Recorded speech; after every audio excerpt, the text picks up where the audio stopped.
जिस नैब ने पूरा इस्तगासा कायम किया, सज़ाएँ दिलवाईं नवाज शरीफ साहब को, उनकी बेटी को, उनके दामाद को, एक JIT कायम हुई। उस JIT में 6 रियासत के मोतबर इदारों की मोतबर शख्सियात को बिठाया गया, कागज़ काले किए गए, फाइलों पर फाइलें बनाई गई, वॉल्यूम्स पर वॉल्यूम छापे गए, सनसनी पैदा की गई मुल्क के अंदर।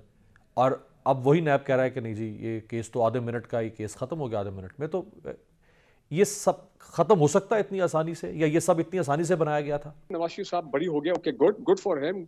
लेकिन बड़ा सवाल ये खड़ा हो रहा है, हाउ इज इट पॉसिबल कि नैब अपने बनाया हुआ रेफरेंस को वो उन्होंने डिफेंड नहीं किया and they give up so quickly. NAB ने कहा ये तो हमने सुप्रीम कोर्ट के कहने पे बनाया था, और भाई को सुप्रीम कोर्ट ने को उनको को फीड तो नहीं किया था कि बस ये डेटा इस पे बना लो। सुप्रीम कोर्ट ने बकायदा एक GIT बनाई थी, वो GIT ने जो 10 वॉल्यूम्स तैयार किए, आपके ख्याल में वो बैठ के झक मार रहे थे?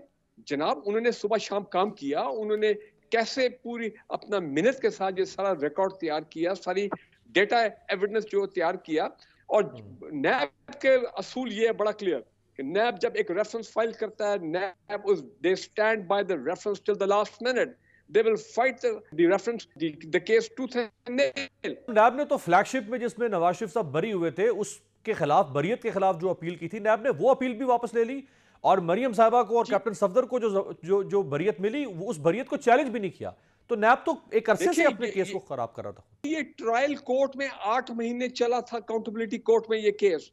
जबरदस्त वहां पे लीगल लड़ाई हुई थी दोनों साइड से, और फिर वहां पे अकाउंटेबिलिटी कोर्ट जज साहब ने, जारी बात है, फिर ये वर्डिक्ट आया।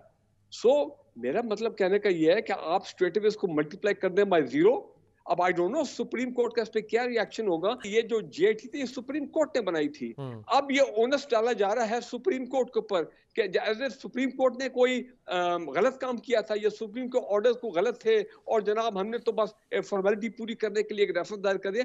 ऐसे नहीं होता। सुप्रीम कोर्ट आफ्टर द ठीक है, सुप्रीम कोर्ट ऑफ पाकिस्तान, को मजाक तो नहीं है। अगर इस इदारे को रखना है तो इसकी इंडिपेंडेंस को कैसे इंश्योर किया जाए? तो इंडिपेंडेंस तो इसकी बनाई, सैंक्टिटी तो बनाई कॉन्स्टिट्यूशन के अंदर, कर तो दिया, इसको लिख तो दिया, लेकिन इसके बावजूद जो चेयरमैन नैब आ रहा है वो इस्तेमाल होता रहा माजी में। नैब जो है, हम डिनाई नहीं कर सकते, इसको पॉलिटिकल इंजीनियरिंग के लिए इस्तेमाल किया गया, वो कंडेमेबल है, उसमें तो कोई शक नहीं है। लेकिन शुरू का नैब जो ओरिजिनल नैब लॉ था, वो उसमें उसकी इंडिपेंडेंस को काफी हद तक इंश्योर किया गया था कि इनफैक्ट के लॉ मिनिस्ट्री का एज सच के अंडर नैब नहीं आता था। अब हुआ क्या है, पिछले जो पार्लियामेंट ने जो नैब का कानून अमेंड किया और नया बिल पास किया, जिसको फिर आउटगोइंग चीफ जस्टिस ने उसको नल एंड वॉइड कर दिया।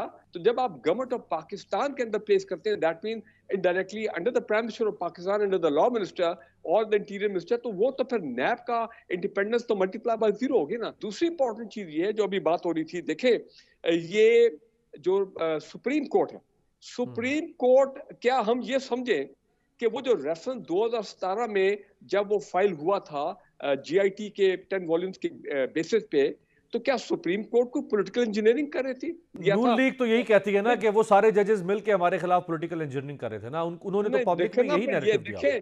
देखे ना, जब हम इस तरह के नैरेटिव करेंगे तो हम पाकिस्तानी अवाम का जो ट्रस्ट है और उनके इत्मीनाद है अंडर दी सुप्रीम कोर्ट में, वो फिर आपको वो डाइल्यूट करने वाली बात है ना। तो ये तो गलत है। तो सुप्रीम कोर्ट पॉलिटिकल इंजीनियरिंग नहीं करेगा। हाँ। सुप्रीम कोर्ट ने तो सिर्फ ये कहा कि जनाब एक मॉनिटरिंग जज होंगे जो इंश्योर करेंगे कि अकाउंटेबिलिटी कोर्ट की प्रोसीडिंग डिले और ड्रैग ना हो।